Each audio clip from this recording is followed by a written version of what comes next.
participation in general terms, because the process consumes public resources and public time. Yes. When is public participation adequate for purposes of legislation? Yes, on the same. Also, Speaker, and we have a situation where every judge now has his own set of what public participation should be, and therefore they bring out judgments on this is not public participation, and yet another court somewhere ruled on what public participation should be and should not. You are a good lawyer of good standing. I want to give that to you. How do you help this country? Nominated from Honorable Posing. You know, that is a very emotive area now because it is causing a lot of rampers all over. Posing? I agree with you, our senior, our speaker, that it is a very juicy area, particularly for public participation. Because, and it's good that the nominee here is likely to become the next Attorney General, should she find favor of Parliament. Don't prejudge. if approved by Parliament. If found, okay, yeah. Yeah, she might be, Speaker, you don't know. I don't know also. But what I'm saying, Speaker, this might be an opportunity for her to listen to us, as the people of Kenya, that public participation thing needs to be thought about very clearly so that it doesn't curtail the role of parliamentarian. Because then if you say everything is public participation, including amendments at the committee of the whole house, which is provided for in Article 95. So what is going on? So I think, Honorable Speaker, this is a very juicy matter that the nominee, should she get a favor of Parliament, should dive into, as I call it, a low-hanging fruit. Otherwise, we will be confusing a country in terms of legislation. Nominee, thank you, Speaker. Thank you, Honorable Speaker, sir, and members of this committee. Adequate or meaningful or impactful public participation will be public participation that corresponds with the requirements of the Constitution. Constitutionalism requires that if there are provisions in the Constitution and we need to practice them and to promote them, there has to be guidance in form of regulations, legislation, and policy. And that is the reason why it was my view that there is need for a policy, because from the seat of the executive, or if I'm confirmed as the Attorney General, it would be my duty to propose a policy to Cabinet and to instigate a process of policy making with a view to legislation. Then the legislation will come before this August House. So there is a need for regulation through policy and legislation. If you find favor and become our Attorney General, that is one of the milestones we would look to you to assist Parliament. Within what period do you think you can be able to give the country a Public Participation Act, regulations, and rules? If approved by this House, yes, and if appointed and sworn in to serve in the capacity of the Attorney General of the Republic of Kenya, 100 days. We will hold you to that if you get there. Yes. May I answer something about the Advocates Complaints Commission? Yes. The Advocates Complaints Commission is also under the Office of the Attorney General, but the Disciplinary Tribunal is not under the Attorney General. There is a need for the Office of the Attorney General to review the capacity, the structure of the Advocates Complaints Commission, because they only have one panel that is sitting now. If approved for this post, I would also think that there is a need for us to sieve the cases that go through the Complaints Commission so that the very trivial ones do not clog the system. We only deal with the more complex ones. But otherwise, there's a need to take an audit and come up with good resolutions on how we can structure the department. Thank you. All the questions answered? Okay, so we can now move. Your question, which one? Questions. By Honorable Mokami, I think it was about the mothers and vulnerable people who are in prison. Is it? And the fight against corruption, in the economic crime. Do you remember it, nominee, or do you want her to repeat? Yes, I do remember. Okay. Yes. About the mothers, the young people, and the children who are in custody, They are clients of the Director of Public Prosecutions, but the Director of the Public Prosecutions is using the tools that are available to him. So issues of expediting hearing of cases, issues of making pretrial detention shorter, legal representation, are not within the purview of the Office of the Director of Public Prosecutions. And that is the reason why, as the Attorney General, this is an area that I'm passionate about. I am going to do all it takes to come back to this Parliament to persuade you that we need to relook at our criminal justice laws. I do not think, from the heart that I wear, that we are achieving the purposes of punishment, being retribution, rehabilitation, and restoration. Is the prosecution the weakest link in the fight against corruption? I was asked. The criminal justice system acts as a chain, and each one of us has a role to play. I know that the sector has been suffering from capacity, budget reallocation, sometimes inadequate or insufficient investigations. If approved as the Attorney General, I will bring in other tools to help in the fight against corruption. One, we would strengthen the operationalization of Chapter 6 of the Constitution by clarifying what government agencies can do. We will use the forums that we have, like the NCAJ, where the Attorney General sits, to review the process of hearing of corruption cases. It has to be shortened, and I'm happy to report that as a prosecutor, I know the President has recommended shortening of the time that corruption cases should be heard. There is also a need for us to use a tool called asset forfeiture and confiscation so that we take out the profits from the accused persons. If that tool was used, we'll make crime to be less attractive to the accused persons. We will also try to share resources and enhance the capacity of the officers. So each of the criminal justice sector agencies is suffering from something, but if we work together collaboratively, supported by this House, we'll be able to put in mechanisms to deal with corruption. Thank you.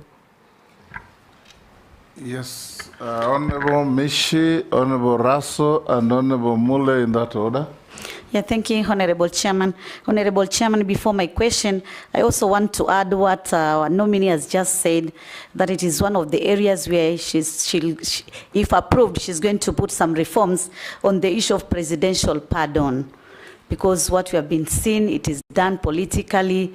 Those who have demonstrated that they have reformed and they need to have that presidential pardon, they don't access that. So while you say you have a passion on that area, on the prisoners, please also include the issue of presidential pardon. And Honorable Chairman, my question will also be on corruption, but in a different angle. And I just want to say that despite that we have so many laws regarding corruption, what are you going to ensure that there is consistently enforced? Because the problem here is enforcement, or rather implementation of the laws which have already legislated. And on the same perspective, how are you going to protect whistleblowers and witnesses who come forward with information about corrupt cases?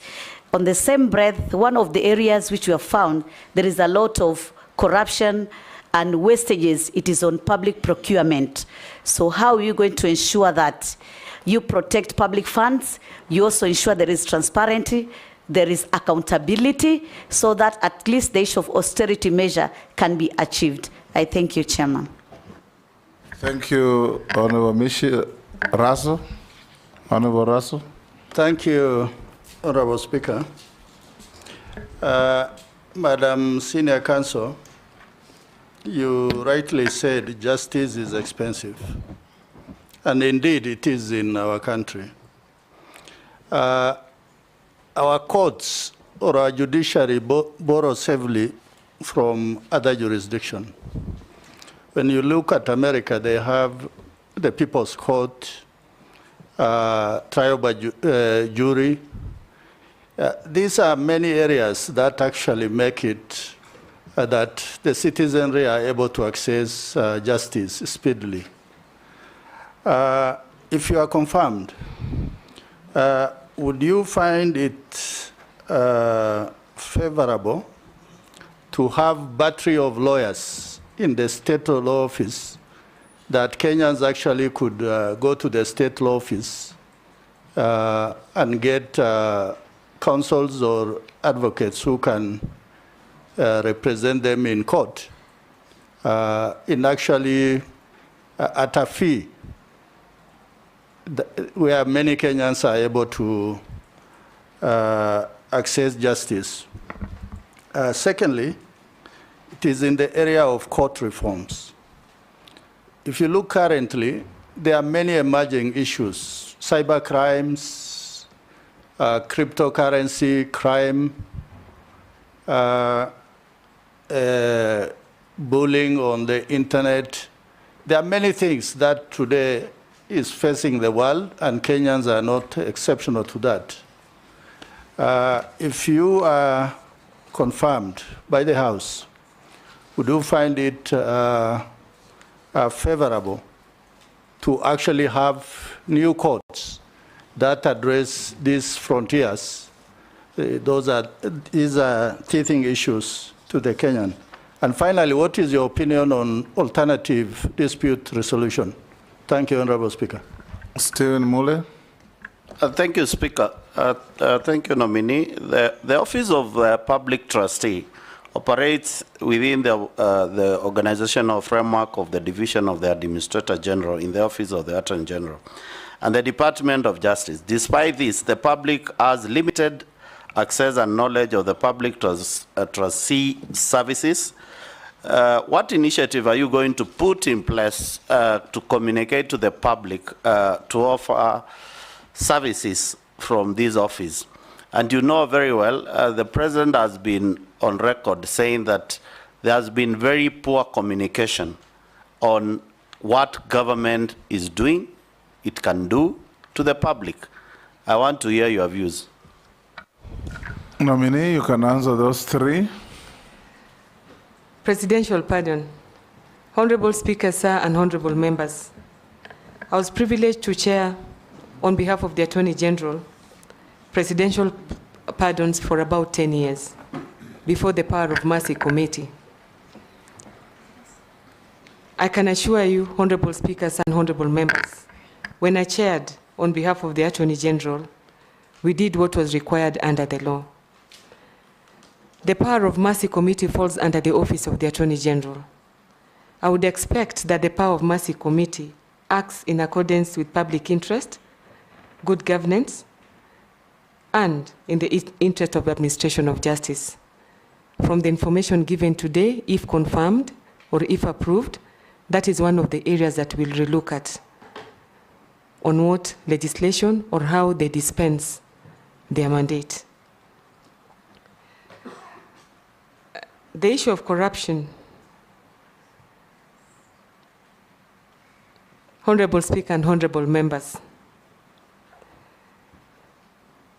corruption has been defined, and corruption is a crime. The Director of Public Prosecution prosecutes what has been taken to him by investigating officers. The law requires him to either prosecute, to order further investigations, to take back, or to close. I want to assume that whichever action that he takes, it is done in the public interest and in the interest of the administration of justice. Tools like whistleblower legislation are very important in the fight against corruption. I am informed, I am aware that a whistleblower legislation is underway, and that will assist the fight against corruption. I am aware that the Witness Protection Agency is in place, but it lacks capacity. It was a department within the office of the DPP, but it was made independent. It is contributing to the fight against corruption and organized crime, but it lacks capacity. Since the Attorney General also superintends the Witness Protection Agency. We will review the structure and the requirements and the challenges of the Witness Protection Agency, and together with other justice actors, we will come back to you on the way forward, because I think it will still need budgetary allocation.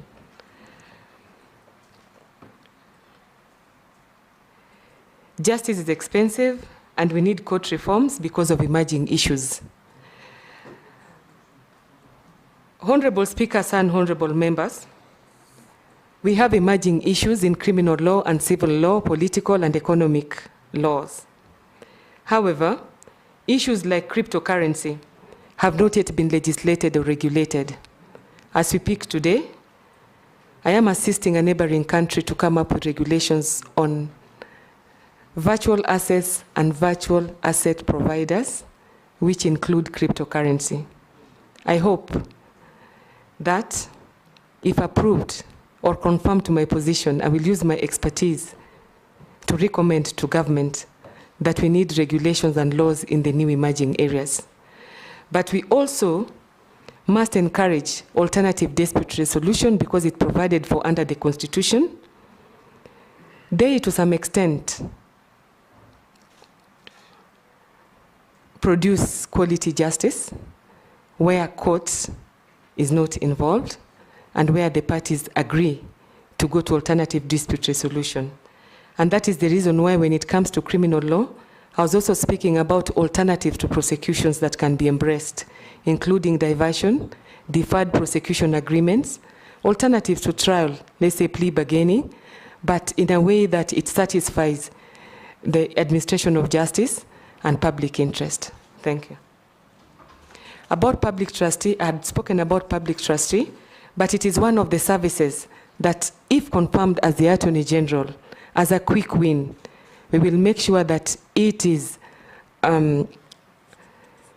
cascaded to all the counties, 47 counties, and I hope that the Director of Public Prosecutions will be good enough to share his resources with us, even if we start with this one, because it will decrease the number of cases that go to court, and it will shorten the time within which we resolve issues.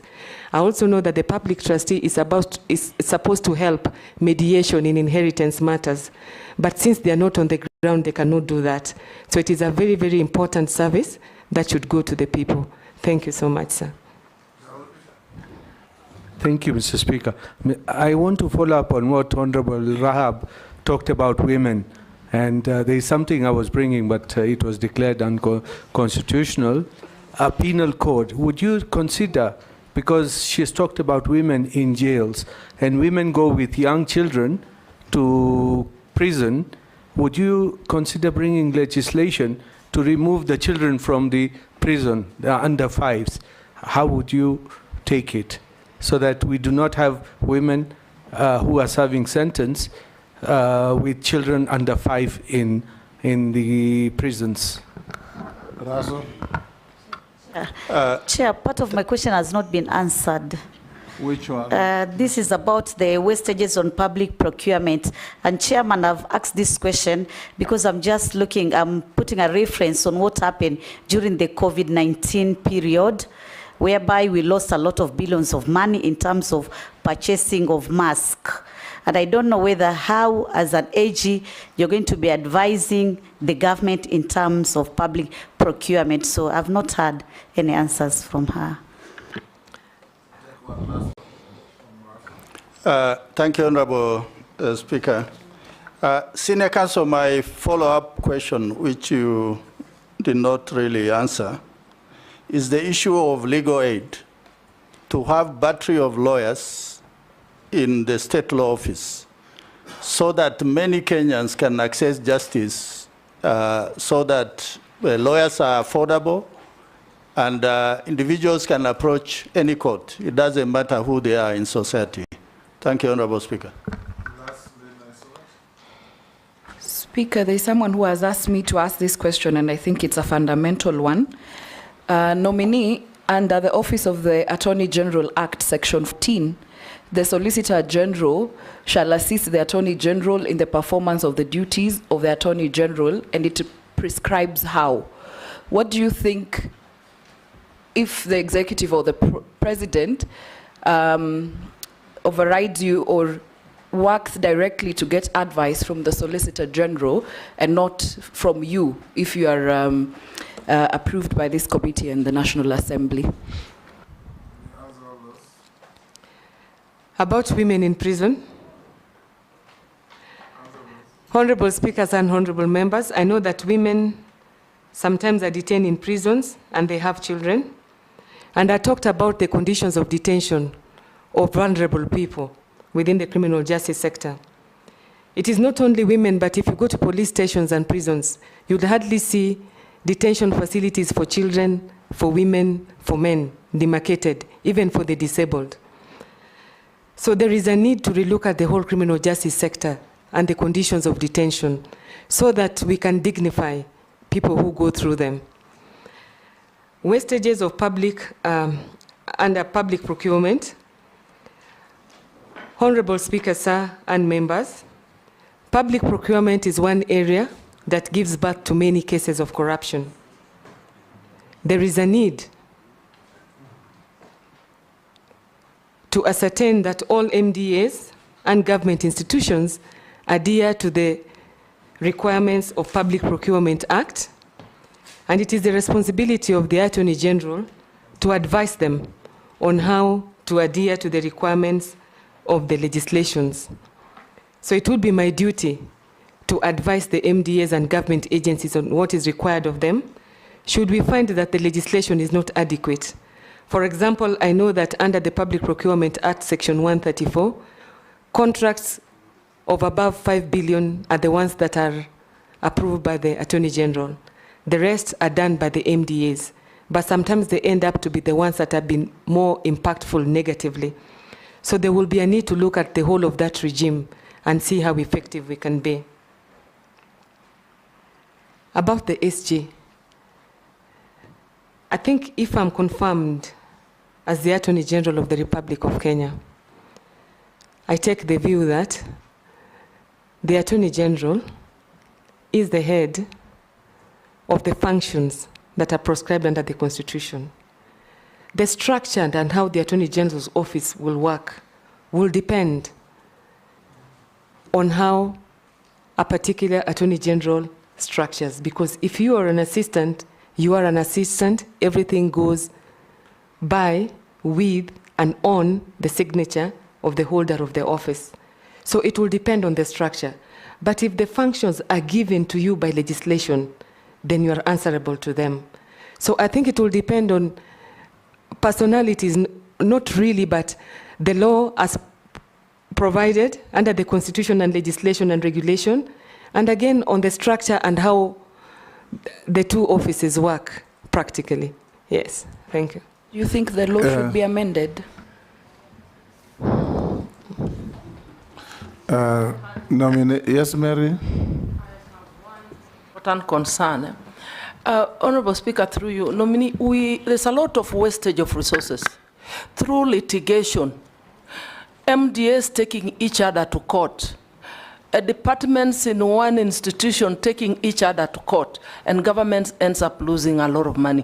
What are your thoughts about coming up with an alternative dispute resolution, where if it is a dispute between two ministries or departments, it can be resolved amicably through dialogue so that we can save money?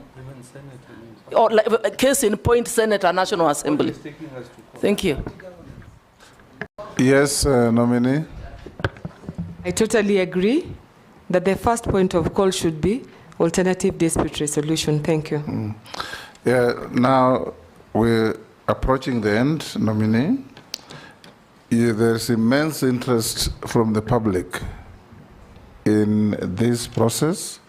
We have received not less than, we have received 25 messages coming from the public.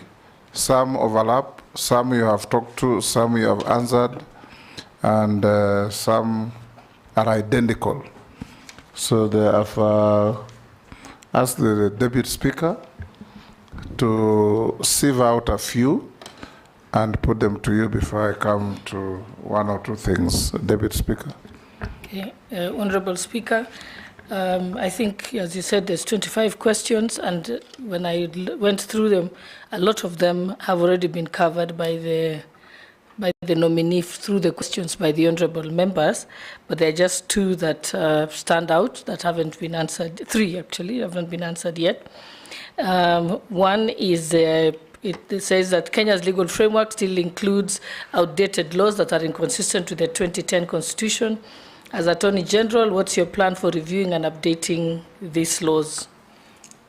And then the other one is international trade agreements. It's international trade agreements. It's Kenya's involvement in international trade agreements, such as the Economic Partnership Agreement with the European Union and the African Continental Free Trade Agreement, has significant legal implications because Kenya will need to align its trade tariffs, laws, and so on with that particular international agreement.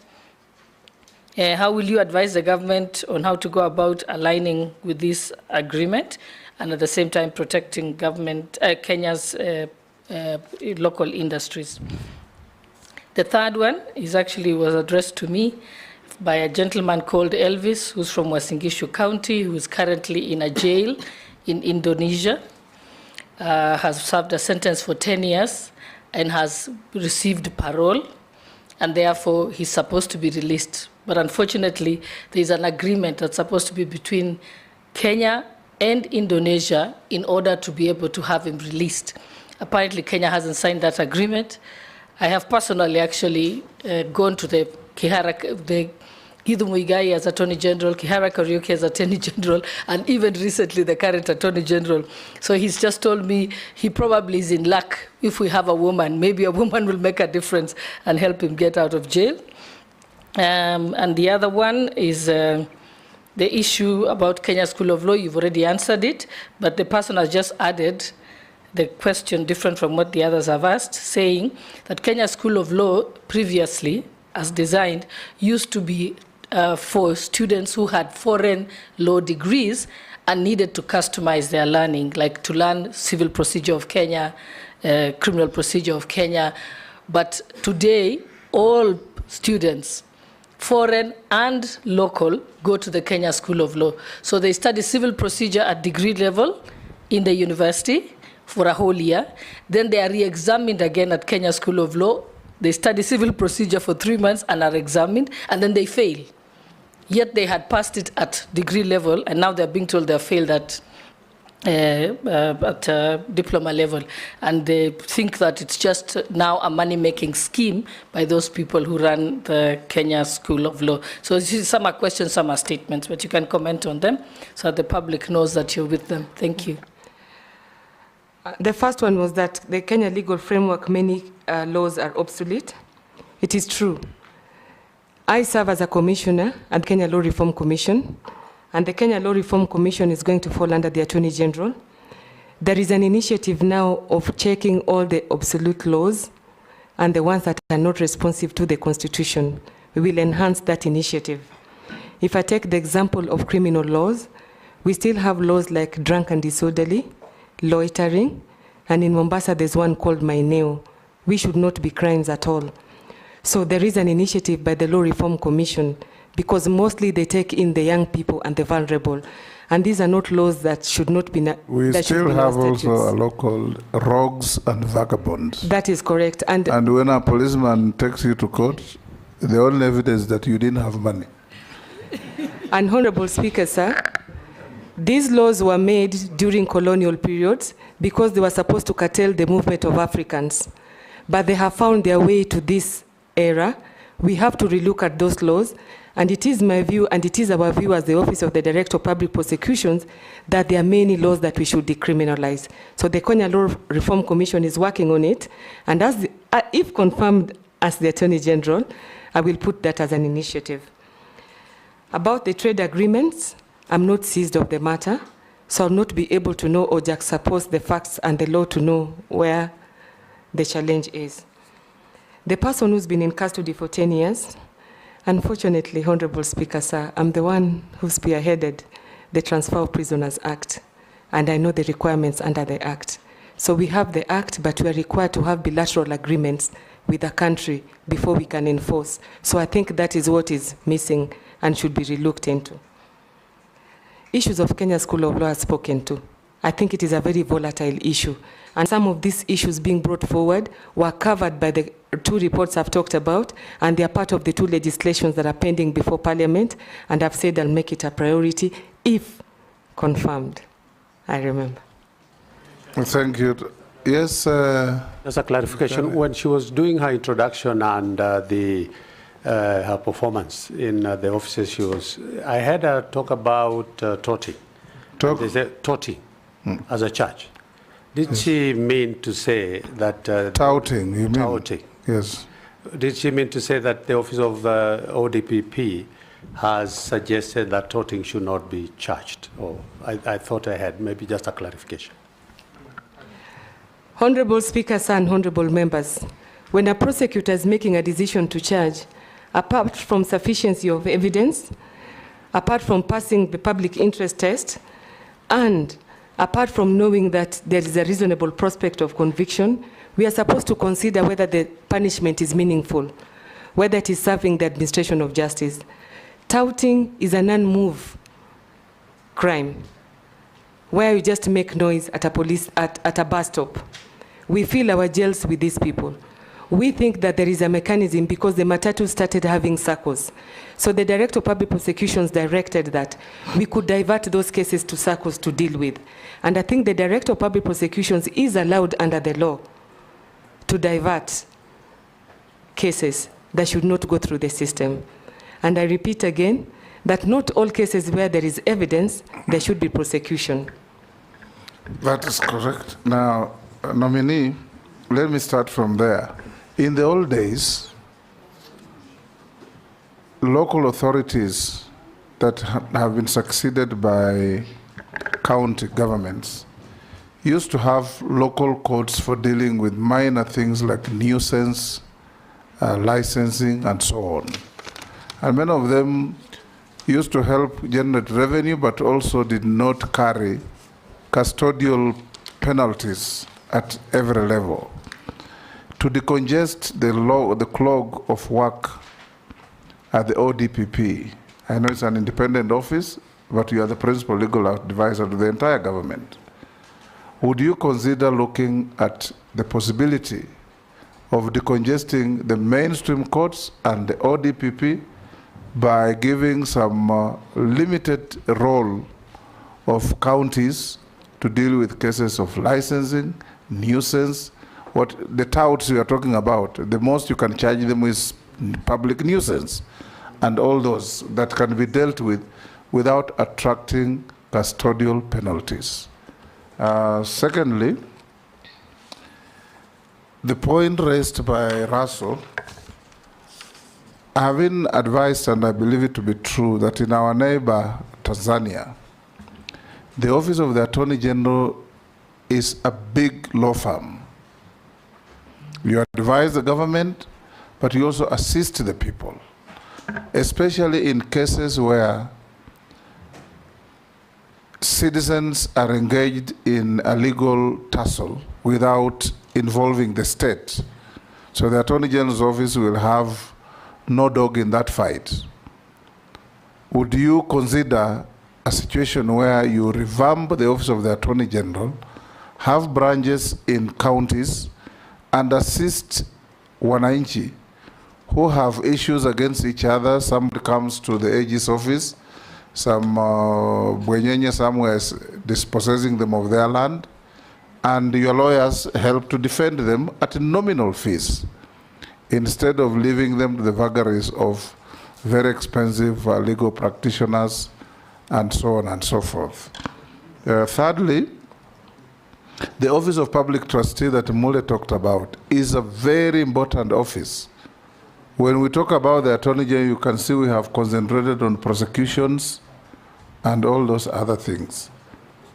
The Office of Public Trustee is critical in helping the poor, the weak in society, who are routinely dispossessed of their inheritance by those who have capacity and money because they cannot afford to have legal representation. Some of them go to chiefs. Chiefs also have their own weaknesses, and so on and so forth. How will you revamp the office of the public trustee to be able to help, one, proper communication to the public, that you exist, and what you can do so that people know where you are, who you are, and how to come to you for assistance, so that they can be able to deal with their inheritance issues. Thirdly, it may be a comment or a question. One of the issues, nominee, that you'll have to also address is the complex agreements and contracts that the government enters. You remember the mega scams in this country, Anglo leasing, Goldenberg, name it. When the suspects go to court, their defense is always the Attorney General approved, the Attorney General advised, the Attorney General signed. And the country ends up losing billions and billions of shillings. And because of the manner in which the Attorney General either advised or signed or approved, the criminals who have frisked money from the coffers of the public go scot-free. What are you going to do differently if you are approved that will help save the country in this regard? Because every single government transaction ends up on the Attorney General's desk for approval or for opinion. Will you have the time, if you are approved, to have sufficient capacity? On alone, you can't do it. You must have good lawyers. The Office of the Attorney General is notorious for not paying well to its lawyers. And that's why many of the lawyers start there, and eventually they scatter into private practice. What will you do to attract the best within the market and do the best for the country? Yes, Russell. Thank you very much, Honorable Speaker. Just a quick one. Company X, I'm just withholding the name because this is specific, is having a fraud case that has been lying at the ODPP's office for 4 years without anyone taken to court. The company is now under liquidation. What is the comment of the nominee? Thank you, Honorable Speaker. Respond to those. Let her finish that first. The first question was whether the DPP would be minded to cede some of his powers to courts, to county courts, to deal with minor offenses. You don't even cede power, you delegate. That's not ceding. Honorable Speaker, sir, and honorable members of this committee, the ODPP has come up with delegated prosecution guidelines where we delegate to other agencies prosecution mandate. Make it public, make it known. That is correct. We'll make it public, we'll make it known. I will, if approved, I will consult with other actors and see whether that is one of the avenues that can be employed. Yes. The Office of the Attorney General is supposed to be the lawyer for the people. And in fact, that is why I talked about National Legal Aid Services. It has to be operationalized. And it is targeting indigent people, the vulnerable people. So if that is operationalized, we will need counsel to implement. If approved, I vision the Office of the Attorney General that is represented in all the 47 counties and in all the court stations, that is accessible, that is available, that can give legal advice to all Kenyans when and at a place that is required. I had already spoken about the public trustee. I understand. If approved to this position, that is one of the areas that we'll have to work on very fast, but already Cabinet has ordered that the services of the Office of the Attorney General must be taken to the counties, and they're working on it. About complex agreements and contracts. if you find favor with me, I think this is one area where the Attorney General must consult with Cabinet to agree that there has to be standards on how contracts are drafted. There has to be a central place which ensures quality assurance. Because what we talk about here is a matter of quality, not quantity. There is a need that every public officer who acts on behalf of government is acting in the public interest and in the interest of administration of justice. So there is a need of a mechanism that ensures quality and then ensures that the decision-making or the regulation that is superintending contract agreements and complex contracts and agreements is known by all MDAs, is adhered to, is monitored, and in case of violation, appropriate action is taken. One or two more before I give to Mary. Somebody from says, good afternoon. Please ask the nominee for AG to explain how she'll help poor people who lost money through pyramid schemes, commonly known as DECI, when the government collected the money through unclaimed assets. Note that. A senior citizen called Sami Louis says, there is a 64-page document that was compiled jointly by the Minister of Devolution and Planning and Council of Governors in 2016 County Public Participation Guidelines, which could be of help to the Attorney General nominee in clarifying what public participation should entail. I'll give you one more. Ask the AG nominee whether she envisions a criminal justice system where all parties have adequate legal representation in cases where accused parties don't have lawyers. Is it possible to have a public defender? I think this you have talked about.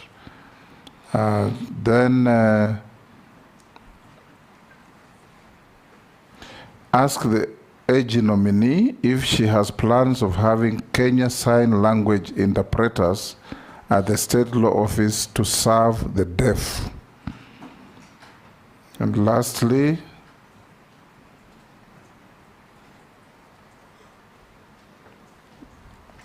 that is a compliment to the committee, not to you. And lastly, somebody has sent a message that the recent protests by the Gen Z brought to question the issue of realization of the right to picket vis-a-vis the role of security organs to enforce order. What, in your view, should be done to ensure the realization of the right to picket and maintenance of public order? Can you respond to those? Mary, you'll then come in. Thank you, Honorable Speakers and Honorable Members. I have been asked a question about a matter that has been pending in the office of the DPP for 4 years. I'm not seized of the matter, so I will not be able to respond. How the Office of the Attorney General would help poor people who have lost money. Through pyramid schemes. Honorable Speaker, sir, and honorable members, I talked about the Asset Recovery Agency. One of the mandate of the Asset Recovery Agency is to recover monies that are tainted from criminals, even if they are not prosecuted. This is an area that the Attorney General, if confirmed, should work together with the Director of Public Prosecutions and investigative agencies. If these cases are not viable through the through prosecution system, then they have to be dealt with through civil asset forfeiture and confiscation, and we'll consider that. About the 64-page document, it can be sent, if approved, it will be sent to us. You will look for it. I will look for it, sir. Yeah. Criminal justice sector where all parties. Honorable Speaker, sir. It's the same thing we talked about. Yes, yes. Growing your office yes. to a big public law firm. Yes, sir. Supporting not only the government, by the people of the country as well. Yes, sir. Whatever departments you call it, but people need help. That is true, sir. I totally agree. About protest by the Gen Z, about Kenya Sign Language, I'd spoken about a requirement or an attribute of the rule of law that requires that laws must be available, accessible, in a language and in a manner that is accessible to the people. And sign language is one of such manners, one of such languages that the law should be available. So I think this is an area to consider. The last issue that I mentioned about picketing and so on, Yes. constitutional right. Yes. If you go to a country like UK, Yes. there are demonstrations every single day. Yes. But they have designated areas. If you go to UN, I'm sure you have gone to the UN to attend meetings. Just across the street near the Trump Tower and other buildings there, there's a place there where people stand there, shout at presidents of countries they don't like, and do all sorts of things the whole day without disrupting law and order. And they end up going home. In the UK, you go to Hyde Park, insult the Prime Minister, insult everybody, say your obscenities, you finish, you go home. And nobody bothers. You go to the House of Commons, across the road you find a group of people demonstrating, displaying placards. Work is going on. As Attorney General, how do you, by law and public awareness and communication, assist the country that those who want to demonstrate and make their views known have the right to do so, but they have no right to disrupt the life cycle of others? We should not have a situation where, because I want to demonstrate, you have to close your shop. Because I want to demonstrate, you have to close your school. Because I want to demonstrate, you have to abandon your work and go home early, or not leave your house at all. Demonstrations are not supposed to be nightmares. There are processes of people actively and openly expressing their views. As Attorney General, what's your view on this? Honorable Speakers and members, Honorable Speaker, you have assisted me in answering that question. Communication and public awareness, both to the law enforcement agencies and to the citizen. I know that should there be a public demonstration, when you commit a criminal offense, you take individual responsibility for your action. Therefore, picketing and committing criminal offenses is different. But I agree that there is a need for clarification, public awareness, and sensitization on the parameters of exercising those rights under the Constitution, since they don't fall under those rights that cannot be derogated. Thanks. Yes, Mary Massey. Chairman, I want to ask a question that has been sent to me by a Kenyan. Honorable Nominee, the question is, considering the tragic events that unfolded in Shakahola, which highlighted the dangerous influence of unchecked religious cults, what specific legal framework do you propose to regulate religious organizations without infringing on constitutional freedoms? How do you intend to ensure that such regulations are enforced effectively across all religions, including remote areas where oversight is often lacking? And the second one is on registration of companies. This Kenyan is saying, given the current bureaucratic delays and regulatory challenges in the registration of both foreign and local companies in Kenya, which hinder economic growth and deter foreign investment, what comprehensive reforms do you plan to implement to streamline this process? How will you ensure that these reforms reduce the timelines and enhance transparency without compromising the integrity of the registration process? Thank you. Yes, Nominee, can you answer those and those with the last? I don't want any other member to raise your hands. Honorable Speaker, sir, about business registration, if confirmed, then it would be my responsibility to re-engineer the processes and procedures in that department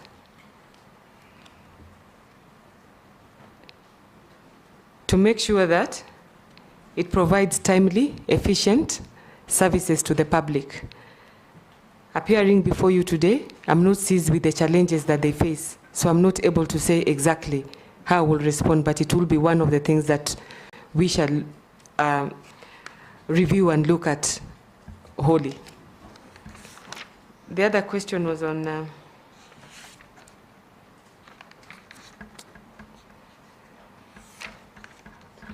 remind me of the first question, sir. From Mary. From the Kenyan.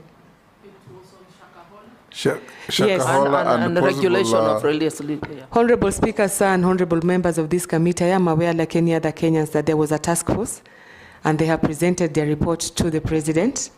If confirmed to this position, I'm sure I'll be part of the public officers that will be given responsibility to implement the recommendations of that report. Thank you, sir. Thank you, nominee. We're coming to the end of our engagement with you. I'll ask you one or two final questions. Have you ever been adversely mentioned in any integrity-related report or investigations? No, sir.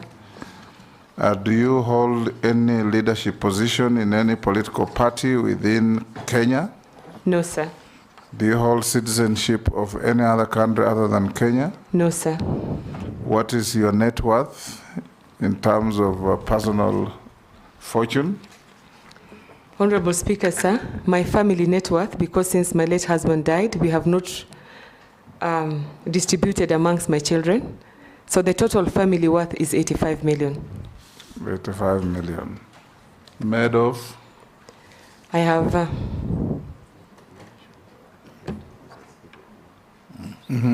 I have an OGW, Order of the Grand Warrior of Kenya, EBS, Elder.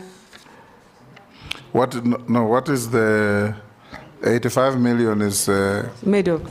Made of? Is it cars? Is it land? Part of it is land. Is it houses? It is land. Is it shares? Cash in the bank? It is land. It is house. It is houses, and a car. And a car. Thank you. There are people who send in memorandum against you